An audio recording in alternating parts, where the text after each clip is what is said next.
Are you considering a road bike or a recumbent bike as your next bike purchase? I own both. I like both. I'm going to break it down, tell you the pros and cons of each. So let's get into it. The first thing I'll say is just get it out of your head now that, one is better than the other. If you get one that you can do all the things that the other one can do, that's just not the case. They both have their strengths, and there's reasons to like both. So I'm going to kind of break this down for you right now and tell you all about it. All right, let's talk about the first difference. It's comfort. The recumbent is a lot more comfortable than the road bike. You're just in such a good reclining position. You just don't hurt, even with long bike rides. Whereas the road bike, if you have any experience with that, your seat may hurt, your arms may hurt, your wrists may hurt. Of course, your legs may hurt, from pedaling. So that's the main difference with comfort. So the advantage goes to the recumbent. But from a riding experience perspective, the road bike is a little more nimble and aggressive of a stance. So that can be a lot more fun if you want that type of riding experience. Whereas the recumbent, you're leaning back, you're in a casual position, you're reclining. It's just not aggressive. The turns are a little more gradual and sloping and swooping, whereas the road bike, it feels a lot more nimble. Your turns are sharper, and your stance just feels a lot more aggressive. Next, let's compare speed. The road bike is a little faster than most typical recumbents you would see on the market. I mean, I'll just say that recumbents have been built to be faster than road bikes, but those are specialized bikes. But by and large, a road bike will be a little bit faster than a recumbent bike. As an example, I can go about 17 miles per hour over the course of about 20 miles, whereas on the recumbent, I'm going more like 15. So that's a small difference, but it is a difference. Now let's talk about distance. The recumbent has the advantage. You can do about 30 to 40% more mileage on the recumbent than you can with the road bike.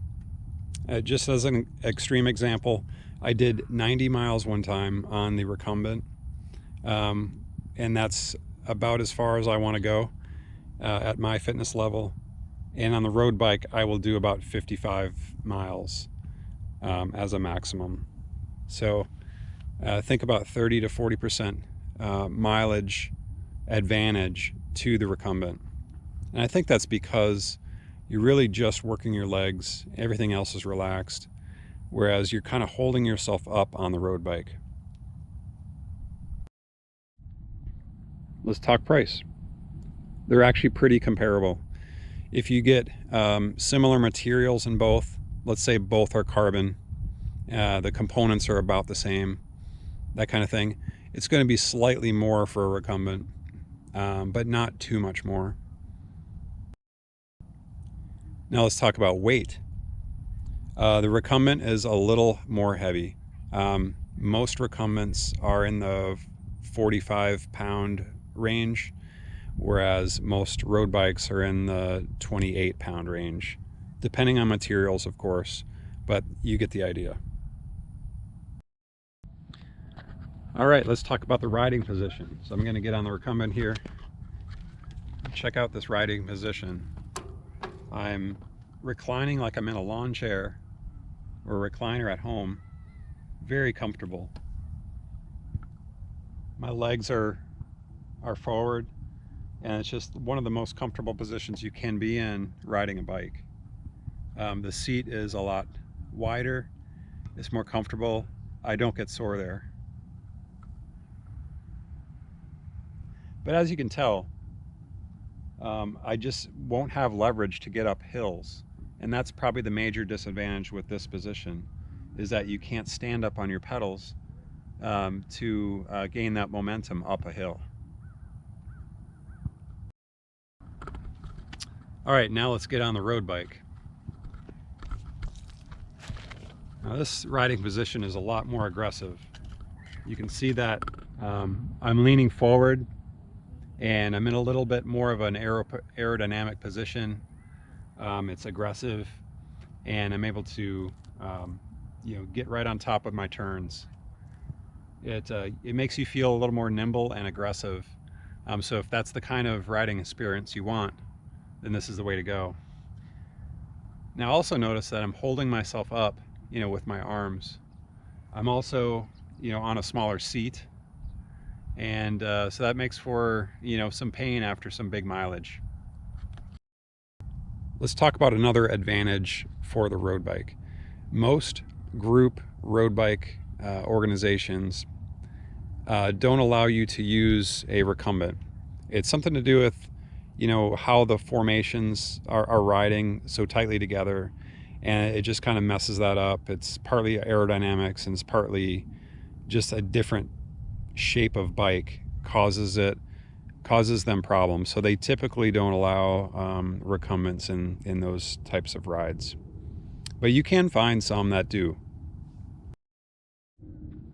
Of course, there are different types of recumbent bikes. There are 3-wheel ones where you have maybe 2 wheels in the front and 1 in the back, or 1 in the front and 2 in the back.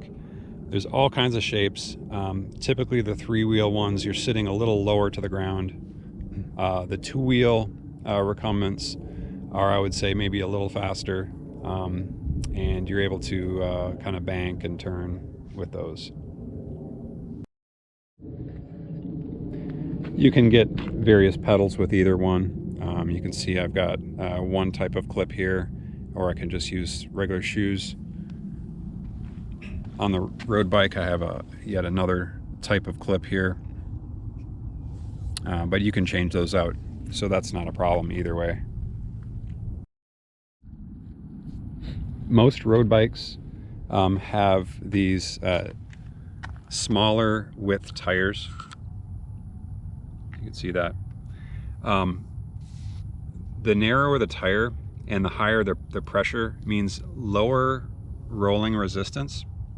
Compare that to most recumbent tires. You're looking at a touring tire, just a few millimeters more, but it does make a difference in terms of your speed. An advantage of the recumbent is you're able to put a mount right here. If you have a recumbent that has handlebars that come up this way, because you're leaning back, you're kind of looking right over the top of your handlebars, and so you can put a phone mount here or some other electronic, and you can monitor that as you're riding a lot more easily than you can with a road bike. Remember, a road bike, you're looking forward a lot further above the handlebars, so if you had to look down at electronics, it's more, you're looking further down. As far as maintenance and replacement parts, the advantage goes to the road bike. There's just more of them on the market, so the parts that you need are typically a little more easy to come by. Recumbent bike shops are around, there's plenty of them around, but they're just a little bit more difficult to get a hold of parts. And maintenance, things like those long chains, that's something that not every bike mechanic has seen and worked on before. These types of things, specialized cabling, the way it has to run all that way to the back, and just some of the guides and things. Some of that may not be familiar to some bike mechanics. Let's talk about transporting your bike. The recumbent is a little more tricky to transport. It's a little more top heavy, so to put it on some bike racks, it will actually want to kind of turn over. Whereas a road bike, most bike racks can handle that.